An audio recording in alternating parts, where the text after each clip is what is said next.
पाठदुखीच्या त्रासाने आपण सर्वजण कधी ना कधी त्रासलो आहोत. या व्हिडिओच्या माध्यमाने मी तुम्हाला पाठदुखी आजाराबद्दल आणि त्यावर करण्यात आलेल्या उपचाराबद्दल माहिती देणार आहे. पाठदुखीचं सगळ्यात कॉमन कारण म्हणजे वाकून काम करणं किंवा जड वजन उचलणं.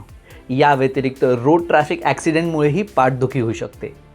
पाठदुखीचं कारण जाणून घेण्यासाठी डॉक्टर पेशंटला एक्सरे आणि काही वेळेस MRI करण्याचा सल्ला देतात. पाठदुखीचे विविध कारणे म्हणजे पाठीच्या स्नायूला आलेला टेर किंवा स्पाझम.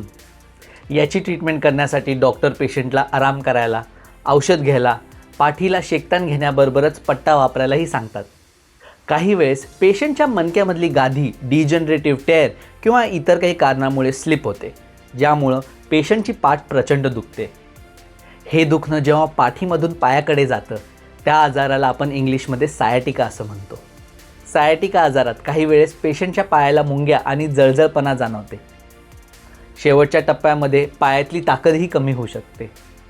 या आजाराच्या उपचारासाठी डॉक्टर पेशंटला आराम करायला, औषध घ्यायला आणि फिजिओथेरपीचे व्यायाम करण्याचा सल्ला देतात. काही वेळेस पेशंटला पाठीमध्ये एक इंजेक्शन घेण्याचा सल्ला देतात. या इंजेक्शनमुळं पाठीच्या नसांना आणि मज्जारज्जूला आलेली सूज कमी होते आणि पेशंटला बरं वाटतं. स्लिप डिस्क आजाराच्या शेवटच्या टप्प्यामध्ये डॉक्टर पेशंटला ऑपरेशन करण्याचा सल्ला देतात. दुर्बिणीद्वारे किंवा ओपन सर्जरीच्या द्वारे ही सरकलेली गादी डॉक्टर बारकाईने काढून टाकतात. वाढत्या वयामध्ये होणाऱ्या डिजनरेटिव्ह चेंजमुळे किंवा लिस्थेसिसमध्ये मणका सरकल्यामुळे झालेल्या आजाराला आपण इंग्लिशमध्ये लंबार कॅनाल स्टेनोसिस असं म्हणतो. या आजारामध्ये पेशंटची पाठदुखी पायापर्यंत जाते आणि पायाला मुंग्या आणि बधिरपणाही जाणवतो.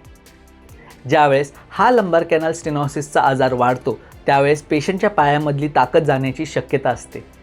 आराम, औषधे, इंजेक्शन किंवा फिजिकल थेरपीने ज्यावेळेस हा आजार बरा होत नाही त्यावेळेस डॉक्टर पेशंटला ऑपरेशन करण्याचा सल्ला देतात.